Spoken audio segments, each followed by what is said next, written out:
mean, the whole Thor project obviously was, you guys have done some work on it before, and Chalice came in for the joint venture. And I think to me, when I saw the announcement that, first reaction is, oh, only 2 targets, and so when you look at it seriously though, where they've got this new only 2 targets, actually very significant, because from the layman's sort of look, it looked like it may be some sort of a bend or a structure or a jog or something in the main geophysical signature, and then now they've done the geochem on it. So I'm thinking, maybe there's a reason why I had that thought that this could be some sort of a jog there. Maybe you could sort of share a bit more, because that's kind of interpretation I get out of that map, right? Yeah, look, so the magnetics is obviously a guide, and even at Julimar, it's, the mineralisation is kind of running parallel to the magnetics. It's not really the source. And certainly, when quite often you see this in gold, with our gold experience, that if you've got these shears or fault zones like that, there's usually this connecting structures, and you get this what I call a dilational zone. So you get this blowout. So if there's any mineralisation there, there's essentially a thickening of that structure, and usually where all those changes occur is usually we're going to get mineralisation deposited. So this looks like it's what's happening, because the new zone of the ultramafic we picked up is is running parallel to the magnetics. And what's really interesting is people go, well, the magnetics, there's nothing magnetic there, which is clearly shown on the map.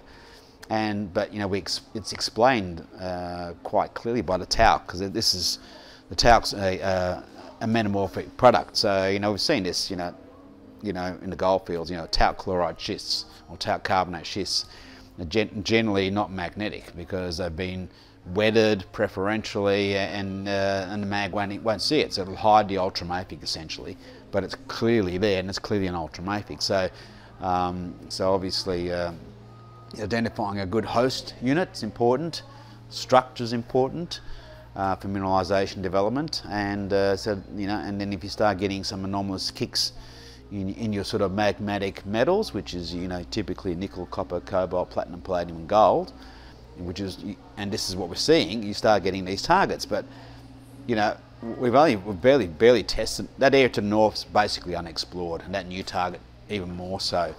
So I see opportunity in areas that need to be parallel, and even the southern area needs more work, I think, in terms of the geochem. But I was really encouraged. They got they did that 690 hole program, sorry, just to get a much bigger data set and exposure to areas that may not be as obvious.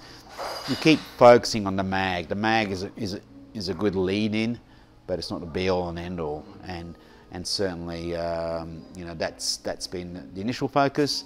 And we've got some hits, like that 2.4 metres of massive sulphide with nickel, copper, cobalt. Was a 0.5% copper, with a bit of palladium gold kicking around. And clearly that's come from somewhere, and maybe not necessarily at that location, but it might be a splay that's coming off ultramafic that's running parallel, 100 or 200 metres away.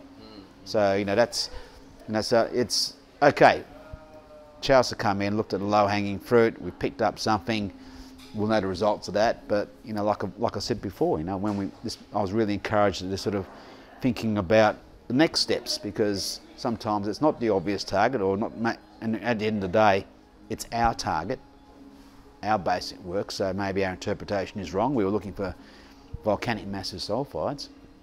Maybe with Chalice's IP and knowledge of the Julimar discovery, they're much broader. They've got obviously experience. They've got more funding than Venture has. Venture's focused obviously at Mount Lindsay, so we can't be in 2 places at once. But maybe they can unlock the potential of that area, which they clearly saw when they did the joint venture 2 years ago.